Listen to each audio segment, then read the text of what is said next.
สบายดีสวัสดีพ่อแม่พี่น้องที่เคารพทางแพงเบิร์ดสู่คนเบิร์ดทุกหม่องทุกบอนพ่อแม่พี่น้องเอ้ยไม่ว่าจะเป็นทางภายในหรือว่าต่างประเทศการยินดีต้อนรับเข้าสู่ช่อง YouTube บ่าวกำไพคือเก่าเด้อพ่อแม่พี่น้องมื้อนี้มีโอกาสมากับทีมงานพี่น้องเอ้ยหลังจากที่เสร็จสิ้นการเก็บเกี่ยวหรือว่าการผลิตข้าวหน้าปีพี่น้องเลยเนาะประจำศกปี2025พี่น้องเลยก็ถือว่าได้จบลงแบบเมื่อยอะไรพี่น้องเลยเนาะเห็นเพื่อนเห็นงานก็ต้องเมื่อยนั่นแหละพี่น้องเลยตอนนี้ก็กำลังเดินทางไปหาสาวใบบ่าวเทิดพี่น้องเลยบ่ได้ไปหาสาวใบบ่าวเทิดประมาณเดือนพี่น้องเนาะมาแต่ช่วงก่อนนี้ก็บ่พ่อน้องเอ๋ยได้ยินเสียงตอนที่ว่าไปเอามาไข่เน่าดูทางนาที่เพิ่นไปตัดเข่าอะไรพี่น้องเนาะตอนนี้ก็เดินทางมาฮอดพี่แล้วพี่น้องเลยใกล้จะฮอดบ้านสาวใบแล้วพี่น้องเนาะเดี๋ยวจะได้ก็บ่าวไปจะพาพ่อแม่พี่น้องหรือว่าพา FC เบิร์ดทานอะไรไปโอ้ไปลมประจากที่จุยกับสาวใบพี่น้องโอ้ยรถกระห้างพี่น้องเลยบิ๊กดังโอ้เอ๊ะพี่น้องเนาะบ้านสาวใบทางไปบ้านสาวใบพี่น้องเลยทุกพี่น้องหายหน้าหายตาไปโดนพ่อสมควรทางบ่าวของไฟก็ดีเกี่ยวเขาหน้าปีพี่น้องเนาะยามนี่ก็เป็นยามเก็บเกี่ยวเขาหน้าปีอะไรพี่น้องเลยพอมีเวลามาปันใดบาดจอยมาก่อนมูพี่น้องเลยตุ๊สบายดีมาจอยเถอะ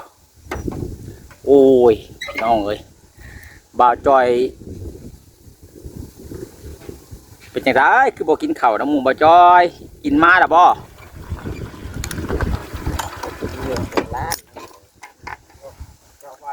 รถกางเกงกะยังขาดก้นว่าได้โอ้ยตัวสบายดีป่ะบอสโอ้ยท่าสบายคุณเจ้านะไข่ตอบยอมแล้วนี่แหละ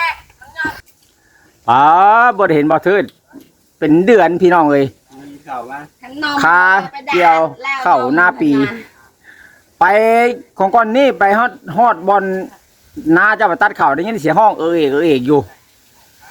ไปหากี่ซีบ่ได้บ่กี่ซีนะมีเสือเลยว่าลงยัง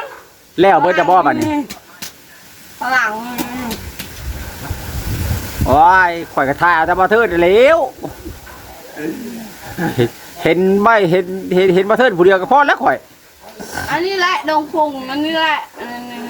อันนี้ดงพ่อนี่ดงแม่ไปเสือกพี่ช้างอื่นนะโอ้ยเนาะนมเคยดีดเคยลีดแต่มองไทยมีเสือแน่ลงเงินยังพอต้องแผลจากมาลีน้ำเลยนมไม่งาคอยนมนังเสื่อง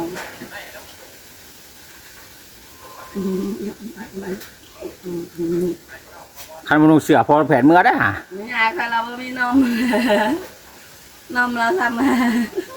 มีเสือแม่นี่ไม่งากันเลยที่นุ่งไม่นุ่งยังไงนุ่งยังaiยังนมไปโซฮีโซนมจะน้องก็ยากินดิสลงไปยาแก้วกินทุกวันทางสาวใบเล่าบ่ใส่เสือพี่น้องเลยกับทางบางไฟกับโบกาทายย่านติดแดงพิษลิขสิทธิ์หรือว่าพิษกฎระเบียบพี่น้องเลยเนาะของทาง YouTube พี่น้องเลยกับจังใดกับก็แล้วไว้มือหนามือไหนพี่น้องเลยมีโอกาสเวลามาถ่ายบ่ได้พ่อสาวใบบ่าวเทิดเป็นเดือนนะพี่น้องเลยพูดแหละบัดนี้จะสิไปอัปเดตป้าวอนให้ FC หรือว่าให้พ่อแม่พี่น้องได้เบิ่งได้ชมกันต่อพี่น้องเลยเนาะว่าอาการของเพิ่นตอนนี้ ดีขึ้น หรือว่าทรงตัวพี่น้องเลยตอนนี้ก็เดินทางไปทางทีมงานที่เก้าพี่น้องไปโอเคพี่น้องไปดูแลพี่น้องเลยไปปลาวอนบัตรเนาะถ่ายเอาทางให้ FC ได้เบิ่งสองข้างทางนี่ทุกอันนี้แหละพี่น้องเอ้ยบ้านป่าขาดอนบนทางกับตรงข้างทางนี่มีแต่ต้นไม้ต้นตอกพี่น้องเอ้ยบรรยากาศธรรมชาติแท้ๆนี่ฮะข้างทางนี้กับป่าไม้พี่น้องเอ้ยทางนี้กับป่าไม้ที่บ้านที่เพื่อนพี่น้องเนาะต้นไม้มีหลายพี่น้องเอ้ยมีหลายว่ามีอากาศธรรมชาติออกซิเจนทั้งหลายพี่น้องเนาะ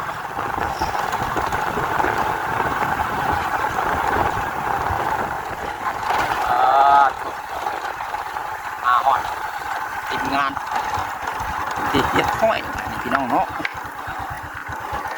บ่าวจอยมาซื่อๆเนาะบ่าวจอยเจ้านะ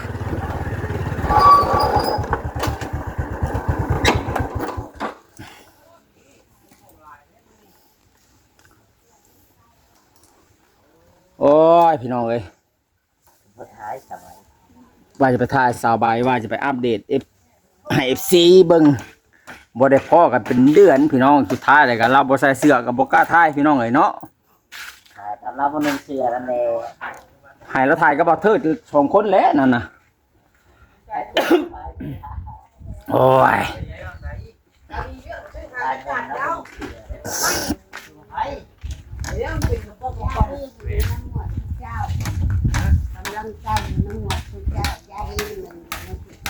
ได้กำลังใจแหละยังก็ดีขึ้นเนาะ ปาโทได้กำลังใจ น้ำต้มหมักให้เน่าบ่น่ะ แม่ ซุ่มข่อยใจดีบ่ซุ่มข่อยนี่ไม่เท่า ใจดี เป็นคนดีทุกคนเนาะ เป็นคนดี วันสีสันแล้วก็หัน เอ้ยมีเรื่องอะไรเบาลิ้นเลย มาบัดนี้ ไม่เท่า ปาวอนนั่งเลย เอาโอ้ยไอ้ หันแห้งปึงปังบัด หน้า นี้ เขาเองพ่อนี่จะเบิ่ง โอ้ยเขากับสิพอนน้ำแล้วแหละในนั่นน่ะ งานเฮามาหยาไม่เท่าเนาะ โดยสบายดีพี่น้อง สบายดีสบาย แต่เราเป็นคนป่วยเป็นขาดเลือดแน่เบาหวานแน่ชาลพัดไข้หลังบวมเลิกอ่ะผู้ใหญ่ใจดีฝากเงินมากก็ช่วยบำรุงเรา ขนาดยังบ่ทันได้ใช้เลือดได้เรายังดีขึ้นเลยเนาะ บ่หาใช่ แม่บำรุงนะ บ่หาใช่ ถ้าได้ใส่จักเบ็ดตอนนั้นว่ามัน เดี๋ยวบ่ได้เนาะ มันหานี่บ่เห็น แต่ว่ามือตีนป้านี่ขออนุญาตนำแบบ ไปอยู่ มีสีชันขึ้นแบบแดงขึ้นกว่าเก่านะแต่ก่อนนี่เดืองนะแต่ว่าบวมอยู่หักแต่ก่อนน่ะเดือง หน้าตาแล้วก็สดชื่น สดชื่นสดใสขึ้น จานโอมาเยี่ยมคนป่วยมานี่กับทีมงานเนาะ โดย ก็แต่ว่าเฮา สบายดีปาวอนน่ะหายป่วยได้ ตับเด้ ฮะ เฮาซื้อตับมากินคู่มือโอ้ มาแต่ว่าสิไข้กว่านี้เฮามาเกิดแล้วมันขาด คอยได้ยินข่าวผู้ใหญ่ใจดีทั้งเอื้อจุลี่เพิ่นว่าเพิ่นฝากสมุนไพรมากินดีรสเพิ่นว่า โอ้เพิ่นกำลังพากบ่ แม่นเพิ่นว่ามีเวลาเพิ่นสิฝากมาดอกเพิ่นว่า โอ้ เพิ่นสิฝากมาในเร็วๆนี้ ไวๆนี่บ่คันเร็วๆนะ ไวๆนี้ทานเร็ว อ๋อ อันนี้ครับคือที่แล้วว่าเพิ่นพอครับเติมสามารถนึงเขาให้กินหากินให้กินแล้วก็ไปได้นายของกินเด้อพ่อแม่ของแม่มึงข้าวเจ้าเด้อข้าวเหนียวเด้อไปแล้ว ๆโอ้ ไปทางนะ ฉันค่อยสิได้ จะพิบบ่ จบคลิปแล้ว ว่า เห็น จบ ประวอนแบบนี้แล้วก็ดีใจแล้วเนาะ โอ้โดย มารอบหน้า ป้าบอน เราสิพอน ให้ป้าบอนขอบบุญขอบคุณเอื้อจุลี่แล้วกันที่สิชื่ออัน ชื่อพากระจาดบ่ กระจาดกับสังกะสี มุ้งใหม่อีกบ่จังซี่นี่ สังกะสีตัวนี้บ่มุ่งเขาสิมุ่งแต่ตัวนั้น มุ้งควายนั่นเนาะ ตัวนี้มันดีเด้ตัวนี้ แม่น เอาชื่ออันติดมา ดูสิ ให้ติดเอา อลูมิเนียม แม่นดีตัวนี้ ลูซิง อลูมิเนียมตัวนี้นะ สิชื่อบางก่อนเพราะว่าเงินน่ะ4 ล้านเด้ปากกระจาดแน่แล้วก็แนวมุ้งตัวนี้แน่นี่ ตัวนี้โอ้ ว่าของป้าอ้อนนะเฮาบ่ได้เอาแล้วเด้ ตัวนี้นะฮัมบ่เปลี่ยนอยู่แล้วนี่คอยสังเกตเบิ่งแล้ว มันดีอยู่ เนาะบ่บอส ตัวนี้ถ้าว่าเป็นไปได้ก็ยกขึ้นสูงๆอีกหน่อยนึงนี่ก็โอเคครับว่า แม่นแล้วแต่เราแล้วตัวนี้ เพราะว่าสิให้เราเฮ็ดเองเด้พ่อแพทย์แล้วแต่เราออกแบบ เราเป็นช่างเนาะ แม่น เฮ็ดแยงสุดเราคำนั้นนะจ้างทะเลก็จ้างเขาบ่ได้เอาได้2-3ล้านให้เรือกัน คือผ่ากระจาดนี่ก็สมมุติว่าเราไปซื้อใช้เซเล้งก็ได้ป่ะจ๊ะ ก็ ได้ ได้แล้วม่วนได้ ต้อง บ่ ให้ นี่ เขามาส่งทั้งกลางกะสีพร้อมเด้ โอ้ กลางกะสีมันก็บ่แม่นน้อยๆเนาะ3-40เลยเด้ซำว่าแล้วพุ่นแล้วตัวนี้แน่ตัวนั้นแน่ เขาก็สั่งด่วน เพราะว่ามันหลายอย่าง ตัวนั้นแล้วพังนั้นเบิดพัง โอ้เราว่าเฮือนหลังนั้นก็งงเบิดเนาะ แม่น พังนั้นเบิดพังมันบ่ได้น้อยๆแพนดอกได้ แม่น เฮือนหลัง ตัวนี้ก็เท่าไหร่อ่ะเป็น10ปลายแล้วมาตัวนี้ก็ โอ้ก็สิบปลายแล้วแบบ1 2 3 4 5 6ย่อมันสมมุติเอา2ชั่วก็ 16 คันเอา3ชั่วก็ 16เนาะเอา16แผ่นเนาะ ตัวนี้ คุณแล้ว มาตัวนั้นว่ามันก็อยู่แล้ว20ปลาย ดีใจน้ำเด้อประวอนเด้อ โดย อยู่ดีไม่แห้งหายไวเด้อป้าเด้อ โดย พี่น้องเอาสิ ขอบ ลง ใจ กันเพื่อนเพิ่น เอ้ยจูลี่เด้อเพิ่นช่วยเด้อ โดยขอบมุกขอบใจน้ำเพิ่นหลายๆแล้วเพิ่นช่วยเพิ่นเหลือเพิ่นเบิ่งเพิ่นแรงขอให้เพิ่นสุขกายสบายใจน้ำเพิ่นแล้วขอได้เพิ่งขอได้ให้เบิ่งลูกเบิ่งหลานเบิ่งเอ้ยเบิ่งน้องเบิ่งประชาชนทั้งหลายทั้งโลกสาธุนั่งแบบนี้ก็ได้เฮิงแล้ว โอ้ดีใจน้ำไป ถ้าบ่มีหยังผิดพลาดมื้ออื่นสิให้เพิ่นเข้ามาส่งเนาะ แม่น ถ้าบ่มีหยังผิดพลาดได้ โดย สมมุติเฮาติดเวียกติดหยังแฮงเวียกเฮาขาดบ่ได้เฮาก็อาจสิบ่ได้มาแต่ว่าบ่มีหยังผิดพลาดกับมื้ออื่นเฮาจะเข้ามาส่งให้ โดย ตอนนี้พอเฮาได้เงินมาแล้วเนาะ โดย เงินเอื้อจูลี่ดีใจบ่เดี๋ยวนี้ ดีใจใครที่ชอบเบิ่งแล้วนอกจาก แม่นมีแต่ว่าให้นับถือเพิ่นว่าปาวอนนี่ให้เกียรติทั้งลูกทั้งหลานแล้วก็ให้เกียรติเพิ่นนํอยู่แล้วเพิ่นก็เลยมักในใจจิตใจของเจ้า ที่ให้เกียรติลูกหลานนับถือฮักแพงลูกหลานปลูกมานี่นะเฮาไป ว่าซื้ออาจจะบ่มาก็ยังก่อย ให้อีกแล้ว โอ้ยบ่ให้ได้ป่ะ ให้แล้วบ่บ่น ให้ด้วยความดีใจได้พี่น้องเลย ดีใจเพิ่นมาซอยมาเบิ่งเฮาตอนเฮาว่ามีไผคนใดสิเบิ่งเฮามีแต่เพิ่น ค่อยอันนั้นอยู่ปาวอนเลยค่อยสิซื้อเบิ่งพากระจาดกับอันชังกะสีนี่ มันสิเหลืออยู่บ่เงินทั้งหมด4ล้านน่ะถ้ามันเหลือก็ซื้อแนวกินมาให้ แบบนี้นะ ซื้อตับซื้อหยังมาไว้ให้เรา ทางนี้น่ะค่อยบ่อยากเปลี่ยนจนว่ามันยังดี ตัวนั้นน่ะบ่ดีซ้ำตัวทางนี้ครับตัวสิเฮาสิซื้อใหม่ มันบ่ดีมันหัวเด้บ่นี่ บ่นะเว้านี่นะนี่เข้าไป โอ้ตัวนี้น่ะมันดีโอ้โลมิเนี ตั ยว ม นั้นมันมุ่งหลายเทื่อแล้วเนาะ อ่า มีแต่ว่าสิได้ใช้จักแพนนี่ต้องถามพ่อลุงเพิ่นได้เพิ่นเป็นช่าง แม่นบ่แล้วครับอันนั้นรถเฮาแทกแล้วให้เฮาแทกเอารถเพราะว่าเฮากับ มีแมทอยู่บ่ล่ะ กล้าเอารถเนาะ ถ้าไม่แมทน่ะแท้นะเฮาก็กล้าทึก อันนี้ ได้ นี่ นะ เฮาก้าวรถบ่แปดก้าวรถก็ได้อันนี้นะ ทั้ง เพราะ สี ว่า ทั้งวัน8ฟุต8ฟุตมองเช้า ตอนนั้นจะใช้8ฟุตบ่ 8ฟุต แล้วจื้อบ่ดิ จือทั้งนั้น8ฟุตทั้งหัว8ฟุต 8ฟุตแล้วค่อยเบิ่งวันลางเทื่อค่อยก็สิเอา10ฟุตมันย้อนไปไกลๆเติบ ให้ได้พรมันไกล มันจะง่าย ให้หาทางสีออกยาวแน่เวลาฝนตกมามันจะบ่สาดเข้ามา จะพูดคือไปสองชั่ว ช่องเสือกับ8คือกัน ตัวนี้กลัวเลยตัวนี้ยาวเลยตัวนี้นะ 8ฟุต2เทื่อ 12พุ่นเลยตัวนี้นะ โอ้ย โอ้ยจังสีกิ๊กสิขาดเอามาต่อกัน มาต่อกันแต่เรื่องยาวลงไปเพื่อฮอดพุ่นเพื่อฮอดอันว่า เพราะ กระ เฮา ถาง สิ พุ่น เอา น่ะ สองชั่วหั่นนะ เอา8ฟุตมาโลด เอา8ฟุตเบิดรถทั้งตัวนั้นกัน แม่ เนาะ นเอา8ฟุตมาโลดมันจังสบาย อ๋อ 8พุ่น เรา แห เค ละ ย มันหางสัน ตัวนั้นเด้ หางมันสันอันคอนมันออกไปบ่ร้ายน่ะเข่า จุดหน้าก็นั่นจะได้ ขาวลูก เท้าเปียกเท้านี่มันกุด มัน แล้ว โอ้มันสิตกไปดินเพิ่นบ่จ๊ะ น้อยเดียวหนึง แม่น ตกดิ เท้าน นี่ เพิ่ มัน น ได้ จะ ฮะ กุดมันกุดแล้วเท้า แม่น นี่ แต่พูดนั่นแล้ว อืม อันนั้นเพราะว่าติดเทือนเนี่ยมันสิตกไปดิน มัน เพิ่นอีก ตกไปดินเขา แม่น เขาว่าได้เห็ดใหม่ยังสีมาก เพราะว่ายับออกมาห่างก่อนเนาะ ยับออกมา อั จาก นอยู่ ดิ อันนี้นะเฮาแก้ไขก่อน แม่ เนาะ เออโด ว่าย เฮาได้งบซำนี้มาเพิ่นปรับเมตตาเฮา โดย เฮาก็แก้ไขพ่อผลบ่ฮู้ว่าสิหัวยามผลมา แม่น แล้วคือผักกระจาดกับเบิ่งกว่ามันรู้ไปเลย ดู แต่หึงเลย แม่นข่อยบ่ได้เข้าช่องแต่อันมาตะกี้ก็ได้หาสิช่องมื้อนั้นเบาเลย ที่ละบ่เพื่อน เอ เรา อ ซองอันฝานี่ทะลุผารัด แม่นช่องมื้อนั่นแหละจังเห็นว่าเพิ่นเข้าเบิดแล้วหั่นนะมื้อนั้นนะไอ้ฮู้ว่าซั่น เอ้า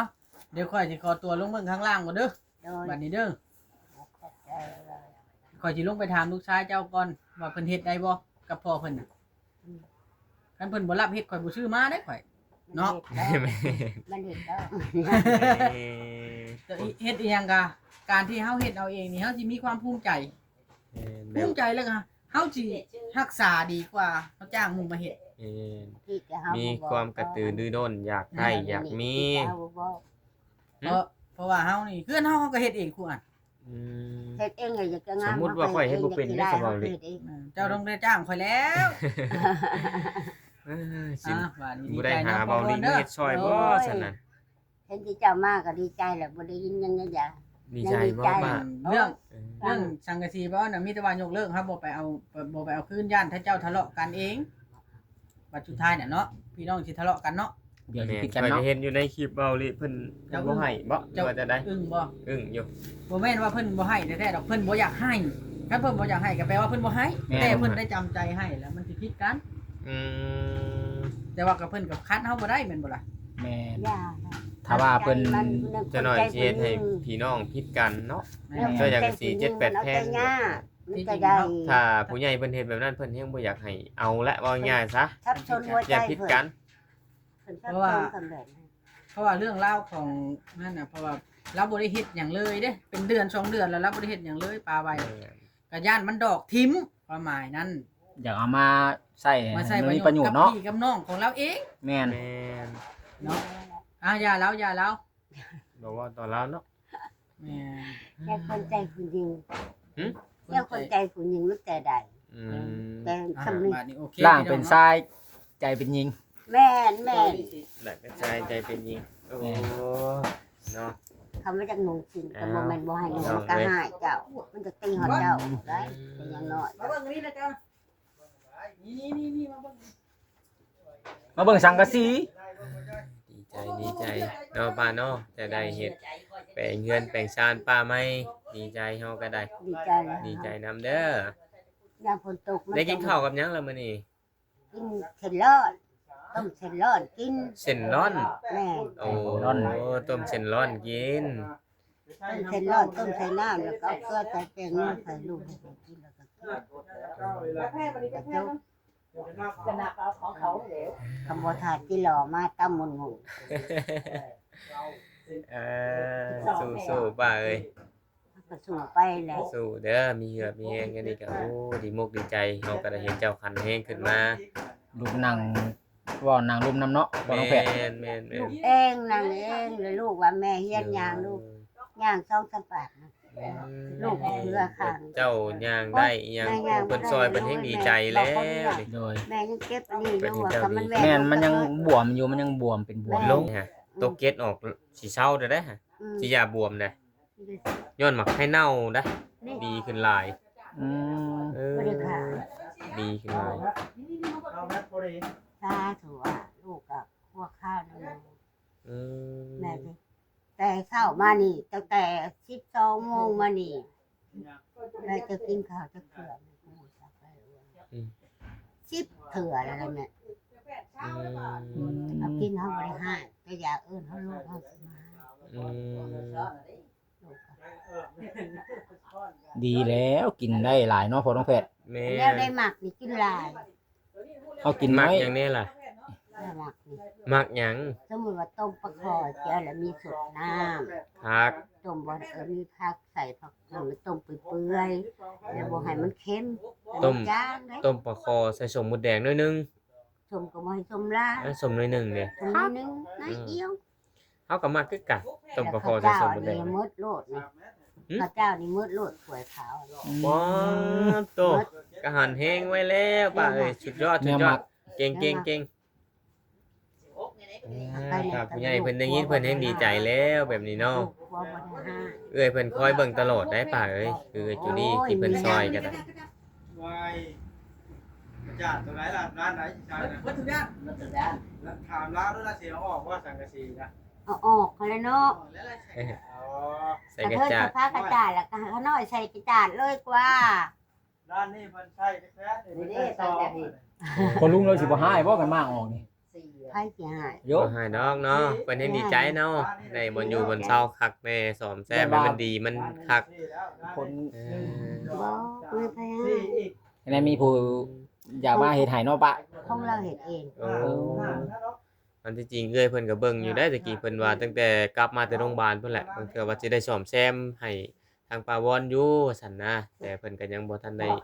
บอกจักเทื่อเพราะว่าเพิ่นยังจะติดตามอาการปาวอนอยู่หั่นนะปาย